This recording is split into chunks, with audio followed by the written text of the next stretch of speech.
Ukraine has not only expanded its efforts to directly target the Russian shadow fleet on the sea, but has wreaked havoc on each point in the Russian production line, exporting millions of tons of oil every month, burning ships, depots, oil wells, and striking refineries in the most technically critical parts.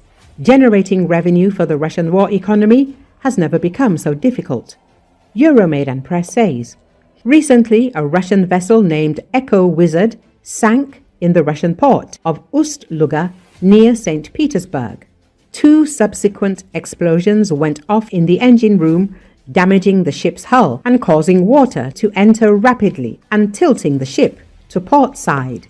This has been the 6th instance of suspicious explosions rocking the Russian shadow fleet, with many analysts speculating Ukraine may be behind these targeted strikes. It has to be noted that none of the suspicious instances surrounding the Russian shadow oil fleet have resulted in any environmental damage, with the only such cases of ecological damage being a result of shadow fleet vessels running aground, crashing into each other at port, or sinking during a storm, Euromaidan Press reports. However, Ukraine not only targets Russian shadow fleet exports at port and at sea, but also continues to destroy Russian oil refining, storage, and production facilities on the ground. Ukrainians recently targeted the 4th largest Russian oil refinery in Nizhny Novgorod, producing around 5% of Russia's total refined output. While official statements only note 1 hit on a bitumen tank, eyewitnesses claim a massive inferno engulfing the Lukoil refinery. Next, Ukrainians targeted the Russian Lukoil refinery in Saratov, striking the facility's technological workshops, housing the last stage in the refining process where crude oil is processed and converted into refined petrochemical products. Notably, the Ukrainian drones crossed over 1,500 kilometers of Russian territory while en route to the Russian plant. Euromaidan Press recalls, this both underscores how extensive Ukraine's range abilities have become, as well as the depletion of Russian air defenses, unable to detect or intercept Ukrainian drones even during an estimated flight time of 10 hours. Russian oil depots were next, with Ukrainian drones targeting a Russian fuel depot on the outskirts of the city of Moscow. As black smoke rose above the Russian capital, firefighters struggled to put out the flames, with the fire not stopping till all the oil was burned out. However, the following strike on the Engels oil depot burned for far longer. Ukrainian drones hit the Engels fuel depot for the 3rd time since 2025, igniting a fire that burned for 3 consecutive days. As a finishing blow on depots, Ukrainian bomber drones devastated the massive Russian oil depot in Bryansk, just across the border with Ukraine, Euromaidan Press says. Lastly, Ukraine hit Russian oil production at its source, striking Russian oil wells near Grozny in Chechnya, causing a large fire to break out, and emergency services to rush toward the scene.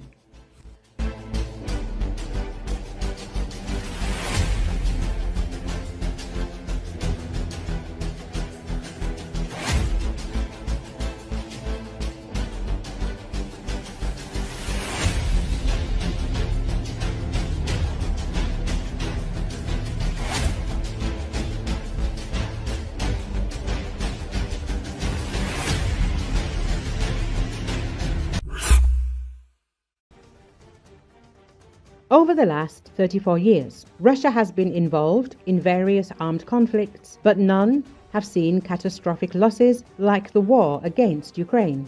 The wars in Transnistria, 2 Chechen campaigns, and the war against Georgia pale in comparison to the losses in the war against Ukraine. Dmytro Snehirov, Ukrainian military expert, said this to Espresso media outlet. According to him, Russia is employing tactics reminiscent of World War II, known as Zhukovism. The Russians themselves refer to it as "we won't hold back on price," women will give birth to more.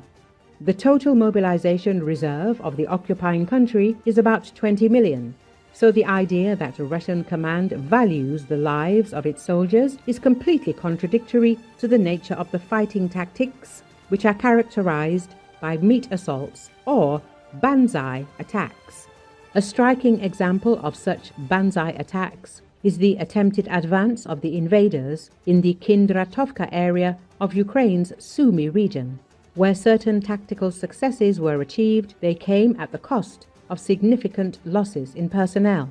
Of the 100 stormtroopers who participated in the assault on the position of the Ukrainian Defense Forces, only 8 survived. According to Russian sources, these survivors were again thrown into the line of battle for further casualties. Over the 3 years of war against Ukraine, Russia has lost thousands of elite soldiers. The Special Forces Brigades of the Main Directorate of the General Staff of the Russian Armed Forces, the Airborne Divisions, Special Operations Forces, pilots and Marine Brigades make up the core of the Russian Army. Their training took years and millions of dollars, the expert added. The losses of the invaders in the Pokrovsk direction alone can be compared to the losses of the Russian army in the Second Chechen War. According to the commander-in-chief of the Ukrainian Armed Forces, Oleksandr Syrsky, over 15,000 invaders were destroyed in January in Pokrovsk direction, of which 7,000 were irrecoverable. For the entire period of the Second Chechen War, the Russian army's losses amounted to over 6,000, the expert added. According to the General Staff of the Ukrainian Armed Forces, since August the 6th, 2024, the Russian army in the Kursk region has lost over 62,000 soldiers killed and wounded. Cannon fodder is abundant among the invaders. Combat units are practically non-existent. The latest vivid example is the deployment of an FSB regiment to the Kramatorsk front. This was a significant blow to the combat effectiveness of the Russian armed forces. Dmytro Snihirov says that to replenish the elite of the army, the Kremlin has been forced to turn to hundreds of thousands of civilians and convicts, whom they promised to free in exchange for participating in the war. Despite Putin's statements that Russia does not need foreign mercenaries, the Kremlin is actively recruiting soldiers from North Korea and mercenaries from other countries. At this point, several dozen cases of deaths of citizens from African countries, particularly Somalia and Sudan, have been confirmed. There are reports of the deaths of citizens from Nepal.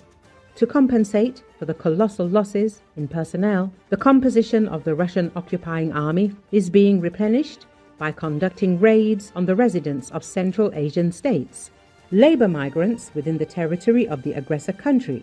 Currently, Russia continues to recruit additional forces to support wave attack, trying to weaken the Ukrainian defense. However, the need for constant replenishment of personnel on the front lines is almost certain to continue limiting Russia's ability to form units with higher combat readiness.